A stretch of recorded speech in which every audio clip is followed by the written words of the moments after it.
예, 지금 에어컨이나 히터는 전부 끈 상태이고요. 공회전 때 엔진 소음은 지금 같은 경우에는 이제 시동을 막힌 상태라서 약간 좀 우웅하는 그런 소리가 있죠.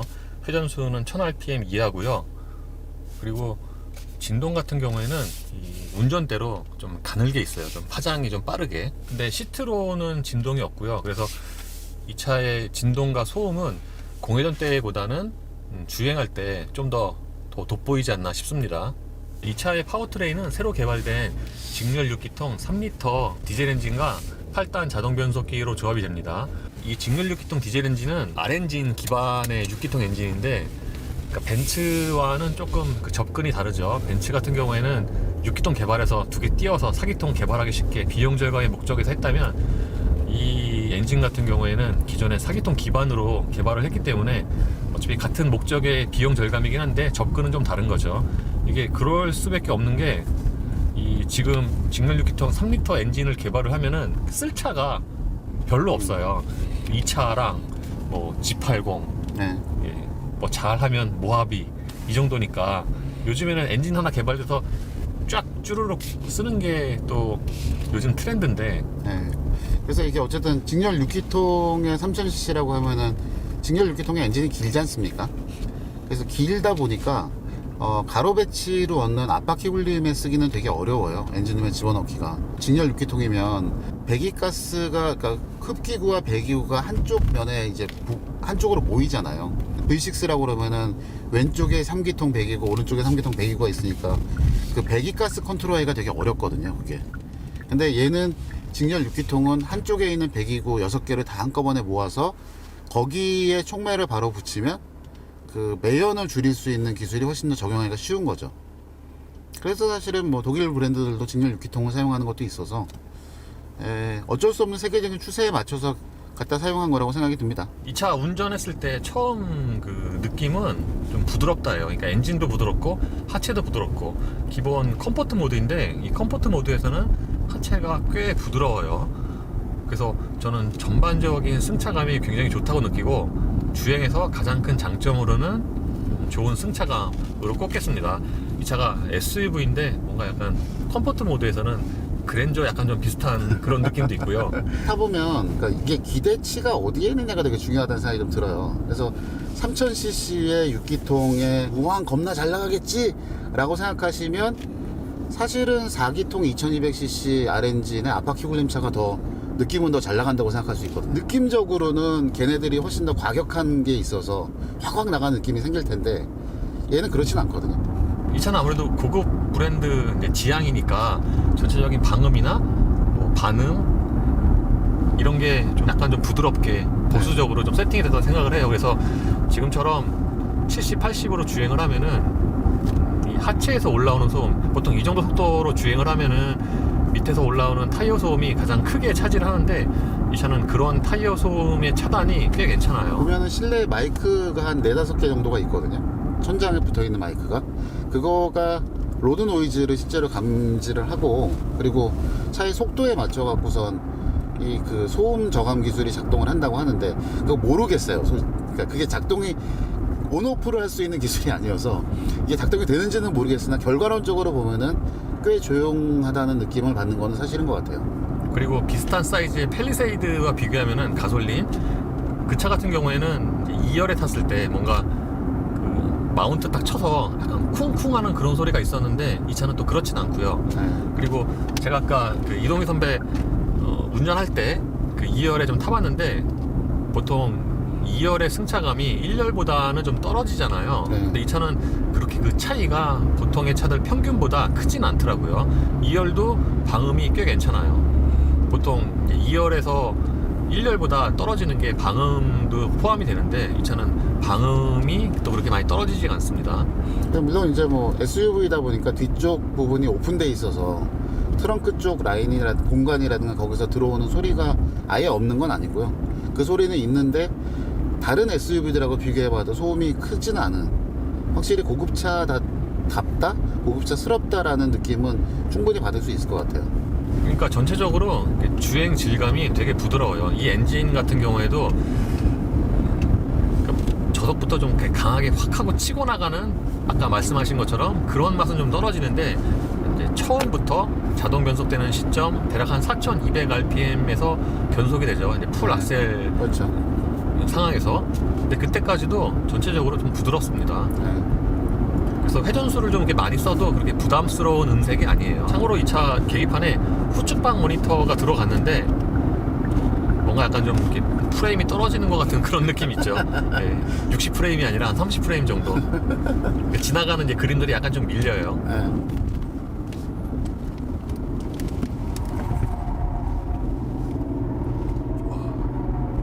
차가 묵직하네.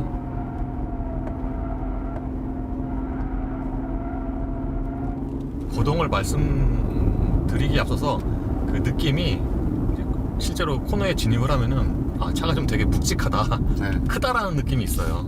주행할 때는 뭐 그렇게 아주 크다 그런 느낌은 사실 많지는 않은데 실내에서 운전을 할 때 근데 코너에 진입을 하면은 차가 되게 묵직하고 좀 무겁구나라는 생각이 있습니다. 큰 차인데도 코너에서 가볍게 달리려면 세팅해야 될 부분이 굉장히 복잡하고 여러 가지인데 얘는 그냥 정직하게 차 사이즈를 다 보여주는 것 같다는 느낌은 들어요. 뭐 컴포트 모드 기준으로 했을 때 차가 부드럽다 하고 말씀을 드렸는데 막상 컴포트 모드로 코너에 들어가면은 평소에 느끼는 것만큼 차가 아주 그렇게 많이 기울진 않고요. 지금 저희가 얘기하고 있는 부드럽다가 출렁거린다는 아니에요.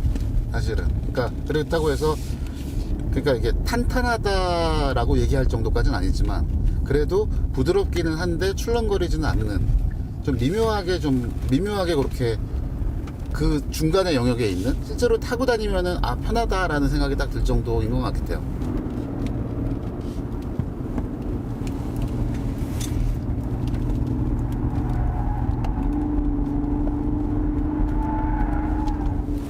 스포츠 모드에서는 좀 더 스포티하긴 합니다. 근데 처음에 진입했을 때 제가 왜 이 차가 되게 좀 묵직하다고 느끼냐면은 처음에 진입해서 조향을 하잖아요. 그러면 그 처음에 그 머리가 좀 늦게 따라오는 것 같아요. 그래서 좀 무겁다고 느끼는 것 같습니다, 제가. 중간에 차가 기울어지는 정도가 좀 심해지니까 안전벨트가 훅 하고 감네요. 이 차에 3리터 엔진 탑재가 된다고 했을 때 저는 동력 성능이 좀 많이 궁금했거든요. 요즘에 또 3리터만 해도 되게 고급차에 쓰이는 그런 배기량이라서 디젤은. 그래서 동력 성능이 되게 궁금했는데 제가 아까 확인을 해보니까 제 동영상 기준으로 산타페 가솔린보다는 빠르고요. 펠리세이드 가솔린 3.8보다는 좀 느리고요. GL이나 X5 3리터 엔진을 제가 못 타봐서 그 차와 비교하면 딱 좋을 텐데 그렇게는 제가 지금 데이터가 없고요. 어쨌든 생각보다 그 가속감 있잖아요. 네. 운전자가 받는 그 체감 가속력보다는 좀 실제로는 좀 더 빠릅니다. 그러니까 속도계를 보면 깜짝까지는 아니고 빠르네라고 생각이 들 정도인 거죠. 예, 그러니까 체감 가속력은 좀 느리지만 실제로 이제 계기판을 보면은 생각보다 속도가 높네? 네. 라고 생각이 돼요. 그리고 이 나갈 때의 그런 이제 체감 느낌은 같은 노면은 아니지만 제가 작년에 그 독일에서 탔던 투아렉 3.0이랑 좀 비슷합니다. 그러니까 초반에 좀 이렇게 뭉클하고 확 하고 치고 나가는 맛은 좀 떨어지는데 속도가 좀 이렇게 꾸준하게 끈질기게 나오고요. 헤드업 디스플레이도 기존의 현대기아차와 좀 다르죠. 기존의 현대기아차보다 기본적으로 더 판이 커요. 그래서 GL이만큼은 아닌데 기존에 쓰던 현대기아차의 HUD보다 그 면적이 더 커갖고 더 눈에 잘 들어오죠. 심지어 저 표시되는 폰트의 색깔도 세 가지예요. 그러니까 기존에는 내가 이제 지정을 해줘야 되는데 지금 같은 경우에는 그 속도라든가 카메라에 따라서 저 계기판 속도계의 색깔이 변합니다. 그래서 이게 흔히 말하는 가상 크기가 보이는 거 아니에요? 실제로는 얼그만한 사이즈가 아니라 그게 전에는 8인치였다가 지금은 12인치 규격으로 커졌고요. 그 다음에 이제 표시되는 정보도 보면 차로 변경 실제 주행 차로의 정보 그게 이제 저 오른쪽에 있는 내비게이션 데이터 밑에 쪽에 쭉 뜨거든요. 그러니까 그런 것들이 뜨면서 저 헤드업 디스플레이에 표시되는 정보량이 굉장히 많아졌죠. 저 옆쪽으로 그 가상 그 차 그림이 지나가는 거는 테슬라 모델 S3랑 약간 좀 비슷하네요. 네, 주변 차 감지해서 그거 같이 보여주는 것도 비슷하죠. 그리고 저는 이 차 최신의 시스템이 적용이 돼서 이 차로 유지 시스템도 K9만큼 이제 길게 갈 줄 알았는데 그 정도는 아닌 것 같아요. 근데 제가 아까 말씀드린 것처럼 요즘에 현대기아차가 그 초반에 그 경고 시점이 좀 빨라진 것 같아서 실제로 경고가 들어와도 이 풀릴 때까지의 그 시간은 좀 꽤 길어요. 운전자가 안 잡고 있으면은 결국에는 이제 기능이 해제가 되는데 ACC도 같이 풀리죠. 그렇죠. 예, 그래서 이게 원래는 그러니까 좌우 제어만 하는 차로 유지 기능만 풀렸다가 그러면은 그 상태에서 속도는 110km 그대로 유지하고 가는 셈이 되니까 그것도 다 풀려서 차의 속도가 점점 더 줄어들게 되는 그래서 이제 운전자가 확실하게 개입을 해야 되는 상황으로 바뀌었죠, 이번 거부터. 그리고 이번에 들어간 HDA2가 그게 물론 이제 센서 퓨전이라고 해서 여러 가지 센서를 한꺼번에 들어온 정보를 한꺼번에 처리를 해서 더 좋은 판단을 내리게 해주는 거가 핵심인데, 그 핵심 중에도 그러니까 전측방에 들어간 그 롱레인지 그 센서가 들어간 게 커요. 그래서 이제 뭐 그 HD2에 적용된 교차로에서 좌우에 오는 차라든가, 그 다음에 지금처럼 이렇게 달리고 있을 때 특히 이제 정체 구간에서 짧게 들어오는 차, 그런 차들에 대한 감지하는 것도 좋아졌다고 하거든요. 그 다음에 이제 뭐 내비게이션 기반으로 주행 보조해 주는 것도 그 진출입로의 램프 구간도 도로의 곡률에 맞춰서 차의 속도를 자동으로 제어해 주는 기능도 이번에 새로 추가됐다고 그러고요. 예, 그리고 이 차에는 차로 변경 기능도 추가가 됐죠. 이게 테슬라랑은 약간 좀 방식이 다른 것 같아요. 지금 이제 활성화가 되면은 계기판 위쪽에 이렇게 화살표가 바깥으로 되어 있는 게 나와 있는 거죠. 예, 그래서 차선 변경을 실행을 할 때는 보통 원터치 깜빡이를 켜잖아요. 이런 식으로 살짝 들고 있으면은 이렇게 쓱 들어가네요. 네. 그리고 핸들 잡으라고 표시가 뜨고요. 뭔가 테슬라 모델 S보다는 좀 부드럽네요. 예, 그러니까 좋다 나쁘다를 떠나서 좀 덜 공격적이네요. 그리고 이렇게 뒤에 차가 올 때는 이렇게 경고음이 울리고 작동 조건이 아닙니다라고 메시지가 뜨죠. 그리고 여기 같이 양쪽에 차로가 흐려진 곳에서도 중앙을 잘 잡고요. 이거는 뭐 기존의 현대 기아차와 그 기능상은 뭐 이렇게 큰 차이가 없는 것 같습니다. 자동으로 차선 변경하는 기능을 테슬라와 비교를 하면은, 테슬라는 이제 확실하게 내가 차가 정말 스스로 차선을 변경하는구나 그런 느낌이 좀 강한 반면에, 이 차는 뭔가 되게 아주 부드럽게 서서히 들어가서 그렇게 자동 차선 변경이다 라는 느낌이 아주 이렇게 강한 것 같진 않아요. 그러니까 이게 어떤 느낌이냐면, 그 차가 주도권을 갖고선 내가 조정할게요 라고 하는 게 테슬라라고 하면, 지금 얘는 제가 바꾸고 있어요, 알고 계세요 라는 정도?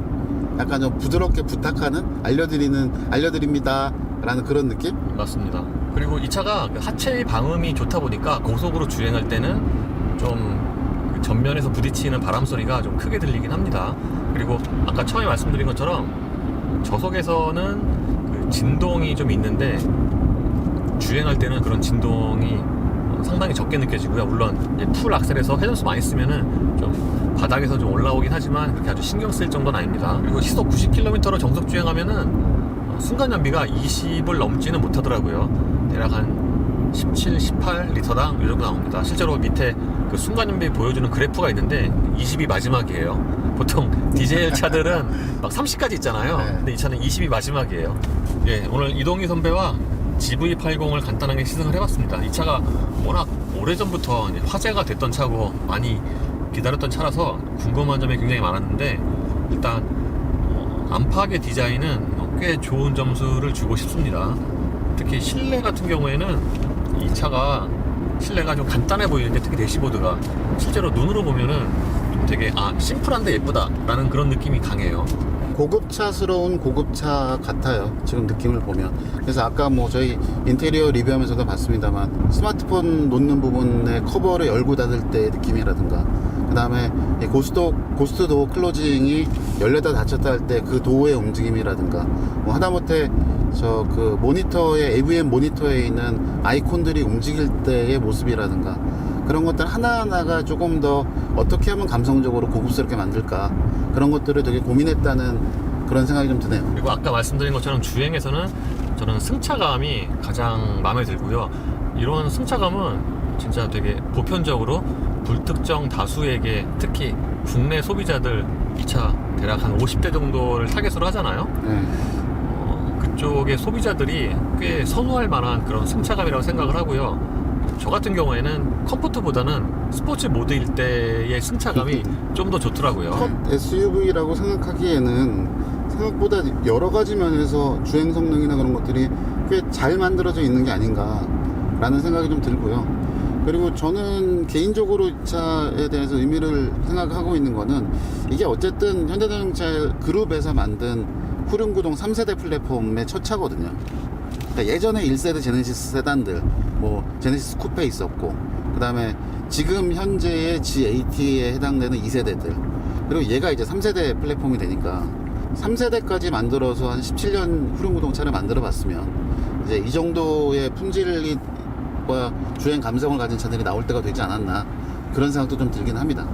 예, 그리고 이 차가 가격이 6,580인가부터 시작을 하죠. 예, 그 가격대에서 기대할 수 있는 또는 원하는 그런 편의 장비는 들어갔다고 생각을 합니다. 이 차가 이제 기본적으로 들어가는 편의 장비가 꽤 많죠. 근데 좀 원하는 걸로 이제 막 넣으면은 이제 가격이 더 많이 올라가니까 거기에서 조금 갈등은 될 것 같아요. 아무래도 이 차가 또 타겟이 뭐 GLE, X5, Q7 이렇게 잡고 있는데 브랜드에서 밀리다 보니까 실제로 가격을 따져서 만들어서 보면 6,500에 이제 얘는 그야말로 다 모든 것들을 원하는 것들대로 선택할 수가 있잖아요.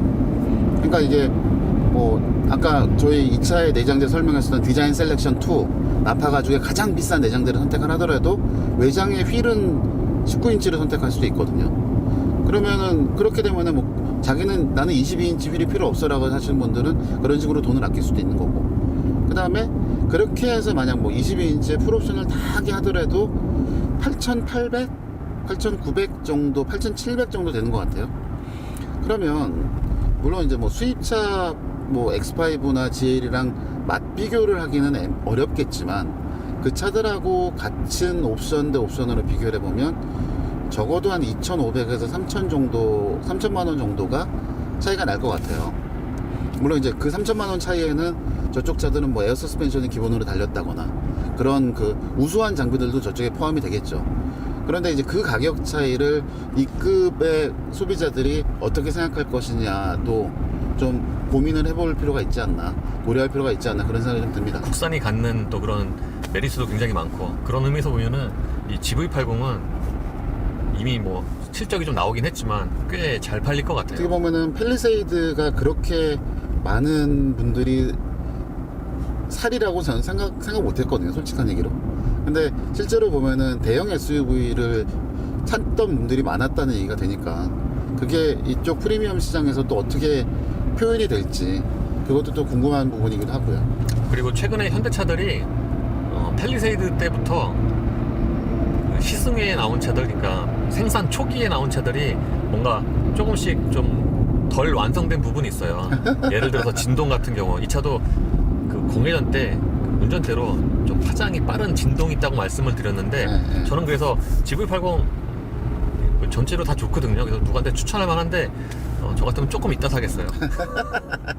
팰리세이드나 소나타나 그랜저 모두 시승회 때 탔던 차들은 약간 좀 덜 완성된 부분, 그런 느낌이 있었고, 진동 같은 경우 뭐 바람 소리도 그렇고. 근데 그런 차들을 한 두 달이다 다시 타보면은 그런 문제들이 싹 해결이 됐거든요. 그래서 이 차 역시도 한 두 달 있다가 시승을 아마 다시 하면은 제가 아까 말씀드렸던 그런 약점들이 많이 보완이 될 것 같아서 그렇습니다. 예, 이로써 GV80의 시승을 마치겠습니다. 감사합니다. 고맙습니다. 오늘 이거 녹음이 잘 됐으려나 모르겠네요.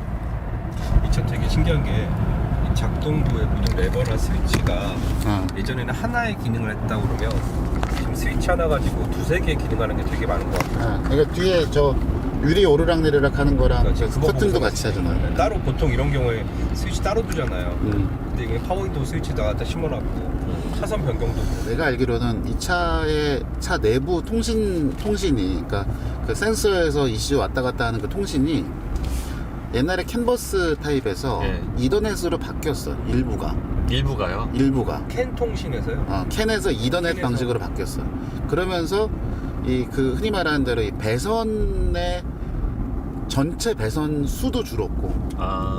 근데 그게 더 오류가 많이 나서 지금까지 못한 거 아니에요? 아니, 오류라기보다는 그거를 중간에서 받아들이고 계산을 해서 컨트롤하는 유닛이 따로 있어야 돼. 그 유닛을 개발을 못했던 거지, 정확하게 말하면. 근데 얘에서부터 그때 작년 서울모터쇼 때 그 스마트카 세미나 할 때 그 KT에서 왔던 그 현대자동차 상무가 그분이 그 얘기를 했거든. 얘에서부터 이더넷 타입으로 바뀌고, 이더넷으로 바뀌면 통신 장비들 줄어들기 때문에 배선에서 한 50kg 정도 무게도 줄어들 거고, 그러면 센서도 있는 센서들 여러 개를 한꺼번에 쓸 수 있는 방식이 될 거라 훨씬 더 여러 가지 면에서 원가 절감과 그게 될 거라고. 배선에서 50km면 어마어마한 건데. 원래 배선이 좀 무게가 많이 나가잖아요. 원래 GAT가 150kg 정도가 나갔는데 신형 GAT가 100kg 정도라는 거야. 50kg이 가벼워졌다는 거죠. 그래도 이 정도면 다른 브랜드에 비하면 버튼 많이 남아 있는 거죠. 이 정도면. 그리고 아까 제가 그 말씀을 안 드렸는데 저 HUD가 이거 영어로 하면은 수평이 안 맞아 보여요. 네, 그래서 이거 약간 2도 정도 약간 이렇게 끼우려야 돼요. 그래야 맞아 보여요. 아까는 뭐 도장 안 좋다고 막 까더만. 도장은 안 좋아요. 네, 도장 안 좋아요. 도장은 진짜 안 좋은 것 같아요. 네. 아까 그 초기 그거에 도색도 포함. 근데 진짜 차 되게 잘 팔릴 것 같아요. 뭔가 좋아할 만한 요소 다 집어넣었어요. 근데 이런 부분이 좀 딱딱해요. 이런 부분이 좀. 이게 표면이 말랑말랑한 거랑 또 다른 개념인 것 같아요. 이거는. 근데 또 이거 갖고 뭐라고 깔 수가 없는 게 근데 요즘 재질은 고급스럽고 내용물이 예전에 누르면 푹 들어갔잖아요. 근데 요즘은 뭐 딱딱한 게 추세 같은데. 렉서스도 요즘 딱딱해졌고. 딱딱한 게 추세가 아니라 원가 절감. 돈을 갖고 그러는 거지. 네. 이게 이거를 벤츠 BMW가 하면은 쟤네가 하니까 해도 되네 하면서 다른 애들도 따라하는 거고. 렉서스가 이제 그 안에 있는 밀도를 일관되게 유지해 오다가 갸들도 요즘 포기해가지고 그냥 딱딱하게 하더라고요. 그러니까 이걸로 좀 뭐라고 하기에는 GLE X5도 이렇게 좋은 부드러운 건 아니라서 여기가 쟤는 뭐 S 클래스 정도 돼야지 실내가 되게 소재가 되게 좋다 소리가 나오지. 그 이하는 별로. 그러니까 난 표면 S도 재질이 더 중요한 거. S도 560이나 그렇지 350이나 450은 아닌 것 같아. 사실 제네시스는 우리나라랑 미국이랑 없어요. 캐나다. 중동 일부 이 정도 빼면은 팔 데가 없어요. 지금 상황이 그런 건데. 예, 지금은 현재로서는